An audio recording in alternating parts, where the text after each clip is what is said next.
कोविड-19 के केसेस बढ़ रहे हैं, तो आज हम बात करेंगे वैक्सीनेशन के बारे में।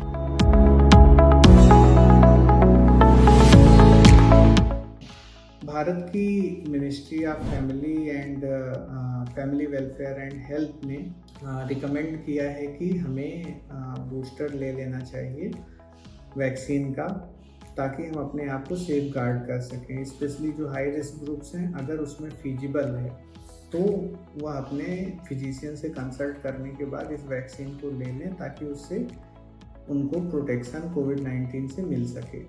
जहाँ तक कुछ बातें हैं साइड इफ़ेक्ट्स को लेकर के वैक्सीन की, हाँ डेफिनेटली स्टडीज़ में भी साइड इफ़ेक्ट्स देखे गए हैं, और यहाँ पे हम लोगों को इस चीज़ को बहुत क्लियरली समझ लेना होगा कि वैक्सीन जो है वह एक तरह से कोविड-19 के वायरस से मिलता जुलता मॉलिक्यूल है।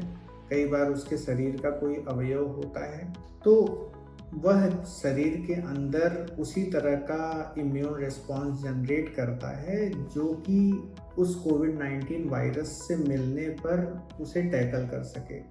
तो सिम्टम्स भी कोविड-19 होने के बाद जिस तरह के होते हैं, उस तरह के सिम्टम्स कोविड की वैक्सीन भी माइल्डर फॉर्म में जनरेट कर सकती है। अब यहाँ पे यह बहुत ज़रूरी हो जाता है कि हम रिस्क को देखते हुए ही केवल काम ना करें, उसके बेनिफिट्स पर भी ध्यान दें।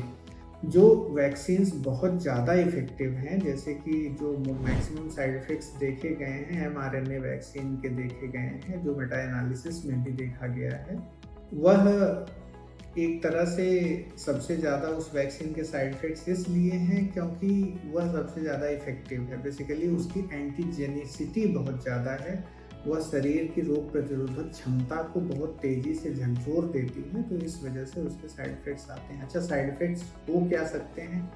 तो मोस्ट ऑफ द केसेज में सीवियर साइड इफ़ेक्ट्स नहीं होते हैं। अगर आपने पहले वैक्सीन लिया हुआ है और आपको उसका कोई दुष्प्रभाव देखने को नहीं मिला है, तो आपको बूस्टर ले लेना चाहिए। जहाँ तक मेरा रिकमेंडेशन है, अगर आप किसी कार्डियोवैस्कुलर डिसऑर्डर से ग्रस्त हैं तो डेफिनेटली आप अपने फिजिशियन या कार्डियोलॉजिस्ट या पल्मोनोलॉजिस्ट से संपर्क करने के बाद इस वैक्सीन को कंसीडर कर सकते हैं।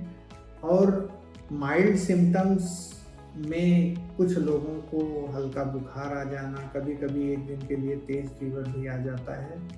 रेयर केसेस में कार्डियोवैस्कुलर इवेंट्स का खतरा रहता है, तो अगर आप एट रिस्क हैं तो जैसा मैंने बताया, आप अपने फिजिशियन या कार्डियोलॉजिस्ट से संपर्क करने के बाद इस वैक्सीन को कंसीडर करेंगे। अगर आपके कुछ स्पेसिफिक क्वेश्चंस होते हैं तो मैं नेक्स्ट वीडियो में उसको एड्रेस करूँगा। Thank you.